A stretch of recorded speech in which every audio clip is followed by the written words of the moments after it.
What's good, y'all? You Dub back here again here in 2022. Once again, delving into the controversial as I often do.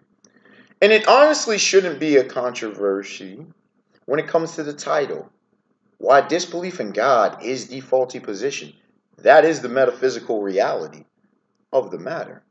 Now, before people come at me with the pitchforks, the torches, and all up in arms, and when by now, y'all should know, especially if you've been subbing me a long time, y'all know how I get down.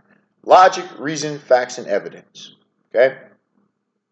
Logical and rational. That's where we start. We save the personal feelings for interpersonal relationships, and we save that, we have it hashed out. I care about what y'all say. But by the way, understand that this is not an attack on atheism. It's not an attack on agnosticism or other faiths and whatnot. It's not an attack, no. In fact, atheism and agnosticism have phenomenal skeptical arguments. Shout out to David Hume, people like Aldous Huxley at one point, and you can go throughout the list of the centuries, right? This is not to say that, are you making a definitive proof on the existence of God? No. Because, first of all, you're not going to find a definitive proof based on y'all limited understanding of proofs, okay? It's not going to happen. Just letting y'all know. Y'all are asking for things which are the wrong parameters. That's why you're never going to figure out the existence of God. Because you're actually asking for God in this universe. It's not going to happen. Because the existence of God would supersede, would be the supernatural. It goes over. If you understand what the term supernatural actually means, it means beyond or over nature. Okay? The existence of God is not in this universe. It's never been the case, and it won't be the case. All right? So you're asking for empirical. I can point to signs of the obvious logical conclusion that you can draw, but you're not going to get it from empirical data. She's saying, then that doesn't mean it. No, there are plenty of things you can logically draw, not based on empirical data. Mathematics being one of them. Say I'm wrong. We could debate about mathematics, but mathematics comes from a rational position, not an empirical one. But anyway, I digress, right? So, here's the thing, man. Disbelief in God. Now, what do I mean by this, right? Am I pushing an agenda here, and am I saying you to believe it? No, you can believe whatever you want to. But again, we deal with logic and reason over here.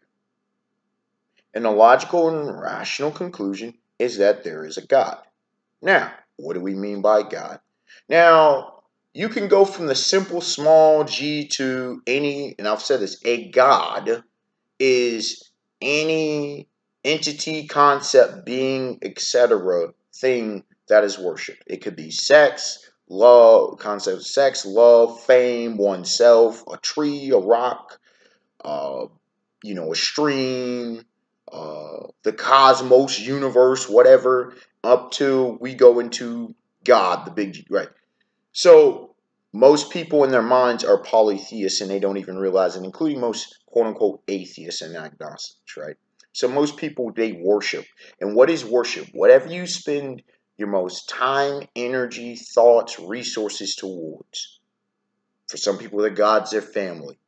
Again, things like sex, fame, popularity, you name it, right? If you actually understand what the concept of God. Now, but we're not stopping there, right? We're going to the larger questions of the metaphysical, right?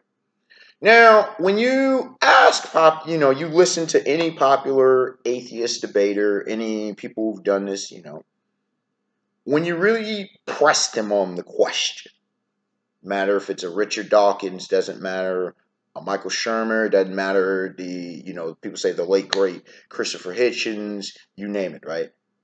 When you really press them, they could not bring proof that there is no God. At best, it's the agnostic position. At best, what you're going to arrive to is there's the improbability of a God's existence, which runs into a number of problems. And I said at best, and we'll address what I mean by that in a bit, right? But they say the burden of proof is on those who claim it. No, the burden on proof is those who claim the positive and negative. And atheism is inherently a negative position. A, meaning no, not, or without. and theism, the belief in a God. So the belief that there is no God, and it is a belief.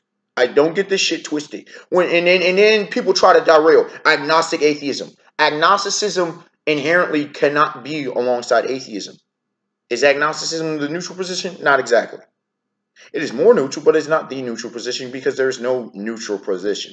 You cannot have a neutral position when it comes to the question of a God's existence. You just cannot. I hate to break it down to you. On most things you can have a neutral. Some things you cannot have a neutral.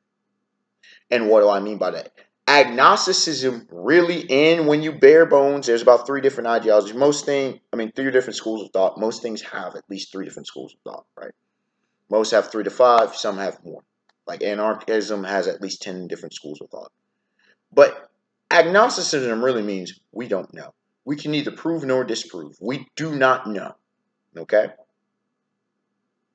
We do not know. Now, that's, people would say, the most honest position. Okay, I'm there. Is it the neutral position? No. Because saying you don't know something doesn't make it neutral. Neutral is like on a car where it's literally in between. A neutral position means you're not taking sides. Agnosticism just says, I don't have enough information. True agnosticism says, I don't have enough information to make a complete conclusion.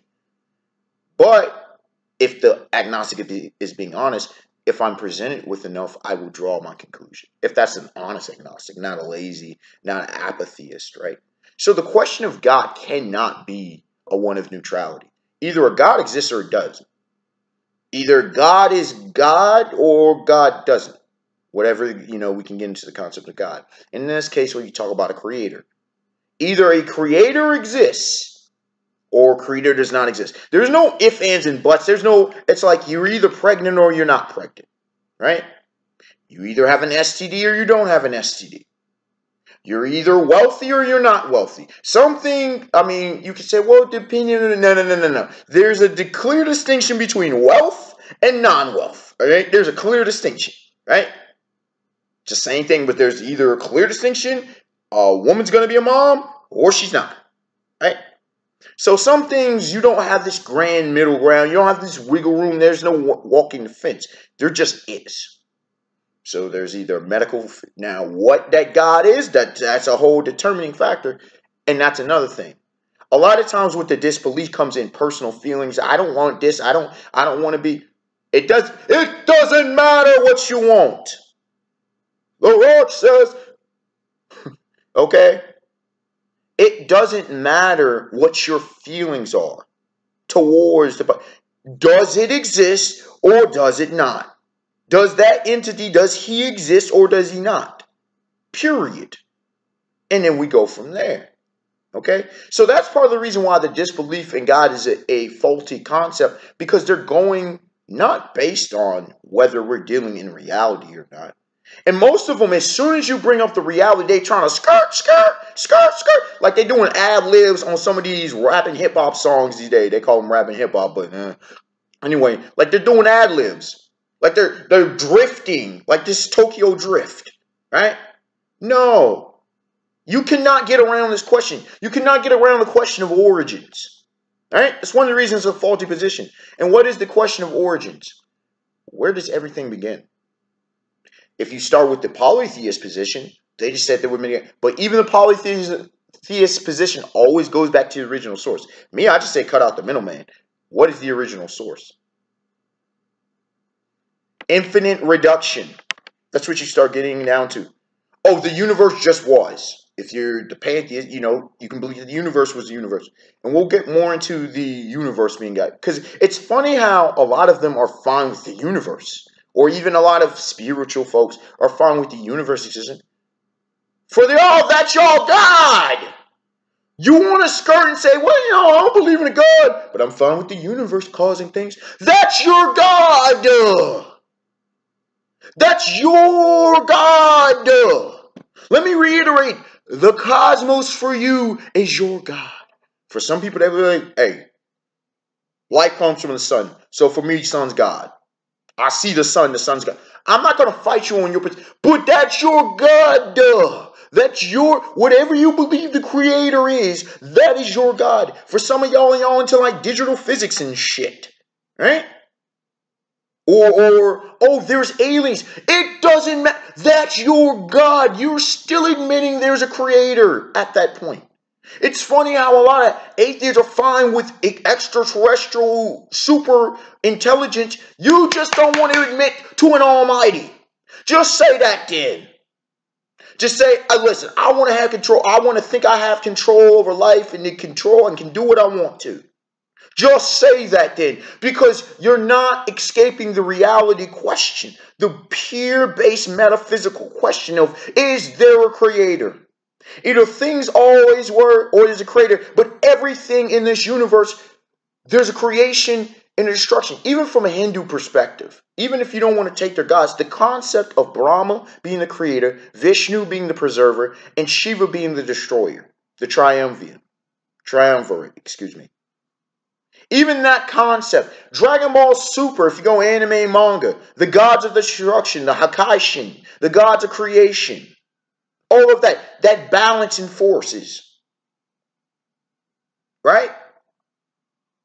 The aspect of creation is why the disbelief in God is a faulty position. Because until you can somehow figure out how things, unless you can give me a model where things just happened, they just happened. Well, the universe expanding does not.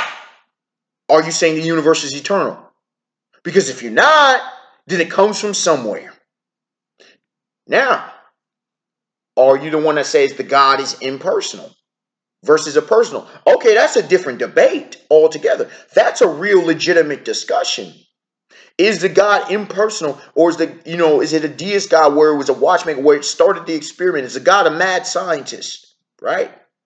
Or is it a personal entity that actually cares? If you don't want to go on the Christian faith or potentially the Islamic Muslim faith or some of these other faiths, fine. You want to say it's even evil? Because people are like, oh, I don't want to serve in a malignant God. There's a possibility that the Almighty, the deity, is malignant. You ever thought about that? Well, that makes you uncomfortable. It doesn't matter, because if it is, it is. And I'm not saying it is. That's not my position. But there's the possibility. Rene Descartes, who I consider the father of modern Western philosophy, delved into these things. He stripped down the house of knowledge. I think, therefore, I am. The Latin term I always forget, but that's where that term comes from. Because he stripped everything down to, and you just know yourself, you know the mind, right? And then you build from there. And he talked about brain in the vat, and he talked about the possibility of this great demon and whatnot, right? You can go in even things like the Cthulhu mythos, where the Azathoth, I always butcher the name, but the dreaming god that if it wakes all reality, is destroyed. We're all just thoughts in God's magic. It doesn't matter how you conceive of it, right? Either it's literally nothing created, or something or some entity did. Pure and simple. That's the simplest thing. That's why disbelief in God, you run into a slew of problems. You're saying I'm being lazy. No, I'm being logical. Everything in nature tells me that there's a creator. And it was funny because when I was a kid, I was really, really young, right? I was like maybe like 3, 4, 5, right? When I heard it, I said, oh, that's what y'all call him. When I heard the name, the title God, I'm like, oh, that's what y'all call him. I'm not the only one. As a kid, I was like, and I was super logical because I never believed in the nature of Santa Claus, for example, because I can get into the reasons why there was a problem with Santa Claus or genies and tooth fairies and stuff. But I was like, oh, okay, that's what y'all call them. I never had a problem with the concept of God. And even when and I'm highly skeptical by nature. If anybody knows me, in fact, I frustrate people because of my skepticism sometimes and because of my pushback and stuff, right? But even age of 14, when I was going through a lot, I put it on the back burner, but I never had a complete disbelief in God because I'm like, hey, listen, we weren't always here. There's we didn't create ourselves, right? Even with sex and reproduction. And I'm sorry, empirically, I've never seen abiogenesis. Have you? Anybody? You ever seen abiogenesis? I will wait. Something always crafting something. the Potter scripture talks, like the scripture talks about a lot of different definitions. But even if you take the deist model, regardless, the deist model, I just say it as a personal entity, but I take the deist model of the grand architect. We understand as humans that if we see a car, well, that didn't just happen. It was designed. We see a watch. We see certain tools. We see electrical lines. Well, somebody had to lay it. But for some reason, when it comes to the natural world, well, no, we don't know. We just no. Nature's far more complicated. From the atom to the galaxy. Cellular structures. The bioorganic machines. The biochemical machine that is the human body. If you don't see design in nature, I'm sorry, you are blind. And I'm not even insulting blind people. Like you are mentally blind. You are emotionally, you are spiritually blind. That wasn't a shot at blind folks, because blind folks and deaf folks, I'm not taking shots at them, right? If you can't look out you can't see the sky and see creativity. You can't see Mother Nature and Mother Earth and see not creativity. If you can't see the lines and go into the book of Job, were you there when I placed the stars? Were you there when I draw, where the waves recede? You ever been near a shoreline? You ever see that the waves stop at a certain point?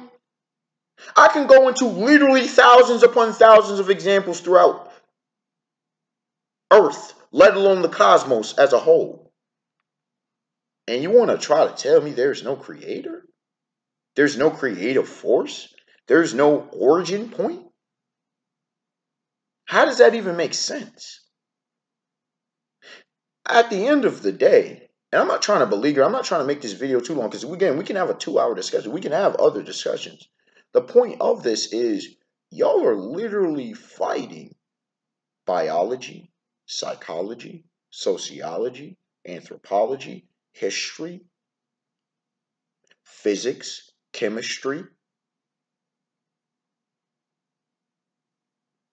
pretty much every science, philosophy, every intellectual endeavor. If you boiled it down, with chemistry, you need an original cause. You need a catalyst for change. Then you have a final product. Geology, we understand a cause and effect. Physics, Newton's first law of motion. Things in motion tend to stay in motion. Things at rest tend to stay at rest. There's a cause which makes them, get outside of its state of inertia and whatnot. There's a cause which causes something to stop moving. Newton's second law of motion, for Newton's second law of motion deals with mass times force equals acceleration, right? Again, cause and effect. If a ball comes, baseball bat hits it, sends it, and then we can, see the thing, or a car or a golf swing and whatnot hits the ball, gets the golf ball off a car, drag racing. We can do all of this stuff, and we can do the mathematical formulas. And Newton's third law of motion, for every action there's an equal and opposite reaction. Motion, right? You can go into the laws of thermodynamics. Energy is neither created nor destroyed. Law of conservation of energy. Okay, energy is neither created nor destroyed. And all energy goes towards entropy. That's fine, but how did the energy even get there to begin with? Why are there certain laws and rules of how energy should interact? Heat rises, cold, and all that falls, and the hydraulic cycle, the phosphoric cycle, the nitrogen cycle. When you just look throughout nature, and the fact that there's order. Chaos is created, mind you, it's not chaos, but the fact that things are not just random, the fact that we can have scientific principles, mathematic principles, and more. The fact that we can do predictions means that there are rules in place that we did not write, that no entity wrote. And maybe you can disagree with what that creator is, but that's irrelevant. It's the fact that there is one. That is the most logical deduction. And if you want to say that there isn't one, you're going to have to provide me hard facts. Show me. Don't say I have to prove, because I can give you literally volumes on volumes on the argument for God's existence, for a creator, more specifically. And when I start talking creation, then I get people way pulling back. Well, I don't know enough. Exactly. So you're literally admitting you're arguing from a position of ignorance. You're arguing potentially from a position of stupidity. Not calling you stupid, but a position of potentially absurdity. A position. And again, if you don't want to admit to a specific God, that's your personal business, that's your belief. But when we are coming from an actual logical position, and like I said, there are plenty of agnostics are like, listen, I don't believe this, but I can respect your faith. I am okay with that. I'm not telling you what to believe, but do not, because I see it all too often, do not come out here and just start spewing ignorance, especially when you haven't done the philosophical work, especially when you haven't done the scientific work, the mathematic work, and more. The mathematical improbabilities that you start running into. Start crunching the numbers. Without the existence of God, you get such craziness that it doesn't even logically add up. You cannot have logical and rational thought without there being a standard for them, even such. You can't. Oh, you shouldn't do this. Moral. And then you start getting into questions of morality and ethics. How is your morality? Well, you know, the survival. No, you can have a survival of a species in many, many ways. Now, I'm talking about the survival of society. But could it be that we were pre-programmed? Oh, well, we just evolved the consciousness. No, we didn't. Because people were doing the same fuck shit they've always done. So I'm not trying to hear that. I'm not trying to hear that when rape, murder, kidnappings, pedophilia, and more are still going on to this very day. I'm not trying to hear that when slavery is still going on to this very day. We're not trying to hear that. This is 2022. No mas. We're not doing this anymore. We're done. We're tired of these old, antiquated, lazy arguments and faulty premises. That's why this video even exists. Because I'm tired. I am sick and tired. There's too much to be done. There's too much work to do. There's too much suffering in the world for people to do this kind of shit. Because here's the truth. And I've been holding this off until the end of the video. Here's the reality of why people don't want the existence of a God. If you peel back everything, it's an emotional reality. Because they would have to be responsible. They would have to be responsible for themselves. They would have to be responsible for their communities. They would have to be responsible for their societies.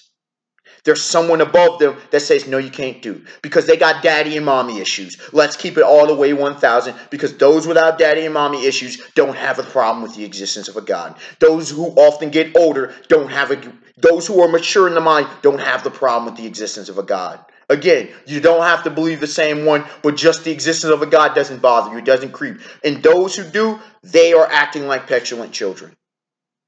Again, not telling you what to believe. Again, even a lot of atheists don't have the problem with, like the real atheists, the old school atheists, didn't have a problem with the existence of a God. They just didn't believe. Or they didn't like the arguments for it. Fine. We can have that intellectual debate. The arguments for the existence of a God. But to outright say believing in God is stupid or faulty is just asinine. You literally are coming from an emotional place, not a logical one. Because again, the most logical answer is that there is a creator from everything in existence. Like it or not, that's the reality. And honestly, reality doesn't care. Facts, as Ben Shapiro infamously said, facts don't care about your feelings. When I say facts, I'm talking about irrefutable evidence. All evidence points to there is a creator, not there isn't one. Now, you're going to have to take it up with you and your God. You're going to have to take it up with yourself at the end of the day. And as a Christ follower myself, as many Christians and apologists have argued, Muslim apologists, different ones, maybe Buddhist apologists, whoever, right? That's what at the end of the day, it's always a personal question. That's why I'm not attacking you or your faith. I'm not telling you what to believe. Just saying, just you're gonna have to grapple with that, like we all have to grapple with that. It's a personal decision. It's a personal question. It's a personal journey. Welcome to the spiritual journey. It's the hard work that needs to be done as we grow, as we develop, as we should. You should have questions. You should deal with doubts. That is normal and that's good. But don't, just because you have doubts, then all of a sudden just completely give up or just throw in the towel. It's like being a fighter, like being a boxer or an MMA fighter in the ring or octagon. You're in round 3, round 4, round 5. You're in boxing, you're in round 6, 7, 8, 9, 10, 11th round. Get to the 12th round. Old school, get to the 15th round. Get to the 20th round.